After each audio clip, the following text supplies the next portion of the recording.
Siga, comente, curta e ative o sininho para mais novidades do futebol. A gente sempre fala que o Brasil é o país do futebol, né? Berço de lendas, de reis.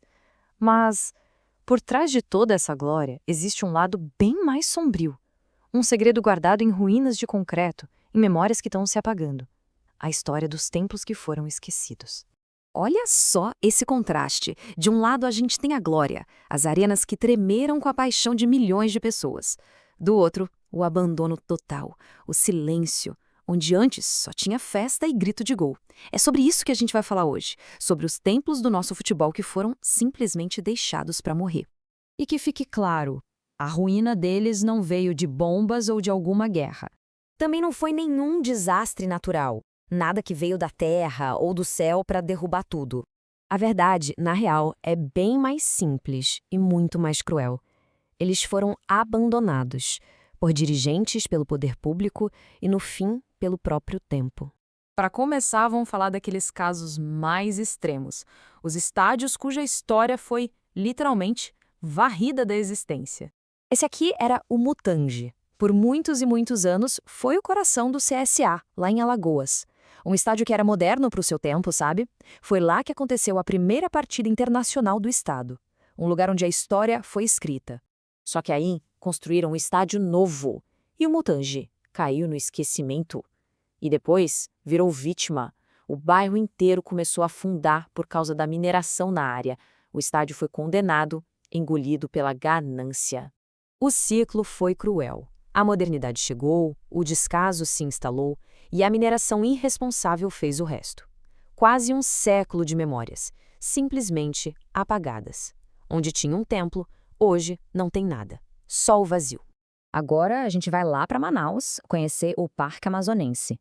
Pensa num lugar importante. Foi o berço do futebol no Amazonas, o primeiro grande palco de lá. O começo de tudo.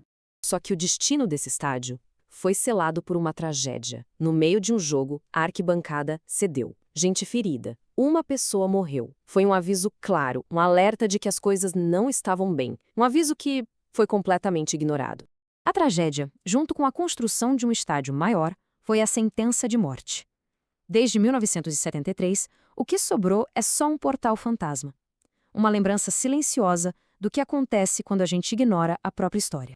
Mas sabe o que pode ser pior do que ser apagado? É ser largado. É ser deixado ali para todo mundo ver, apodrecendo como se não valesse nada. E é disso que a gente vai falar agora. Dos fantasmas de concreto que ainda assombram as nossas cidades. No Rio de Janeiro, a gente encontra o Ítalo Del Cima.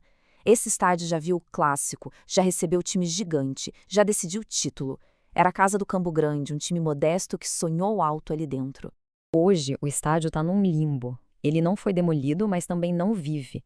Fica lá, apodrecendo como um monumento ao descaso, alimentado por promessas vazias, por projetos que nunca saíram do papel. É o ciclo clássico da má gestão, né? Promessa atrás de promessa, que leva ao abandono, que leva ao descaso contínuo. E enquanto isso, um pedaço da história do futebol vai se desfazendo, dia após dia, na frente de todo mundo. E agora a gente chega no que talvez seja o abandono mais emblemático, o mais doloroso do futebol brasileiro, o Olímpico Monumental, a casa histórica do Grêmio. Gente, o Olímpico era a alma do clube, o lugar onde a famosa avalanche fez o Brasil tremer, fazia parte da identidade de milhões de torcedores. Mas aí veio a nova arena, moderna, e a casa antiga foi descartada. E já se passaram mais de 10 anos. Uma década de promessas, de demolição, de revitalização, uma década de absolutamente nada. O que ficou foi um nó burocrático, um jogo de empurra e um descaso gigantesco.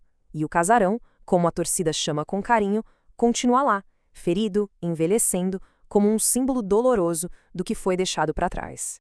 No fim das contas, a verdade é uma só. Esses estádios não falharam. Eles foram traídos, foram abandonados. E o custo disso vai muito além do dinheiro. E aí fica a pergunta, né? O que acontece com a alma de um povo quando pedaços da sua própria memória são abandonados para virar ruína? Talvez a resposta esteja aí. No Brasil, a gente vive dizendo que a paixão pelo futebol é eterna. Mas a memória, pelo visto, é perigosamente frágil. Siga, comente, curta e ative o sininho para mais novidades do futebol.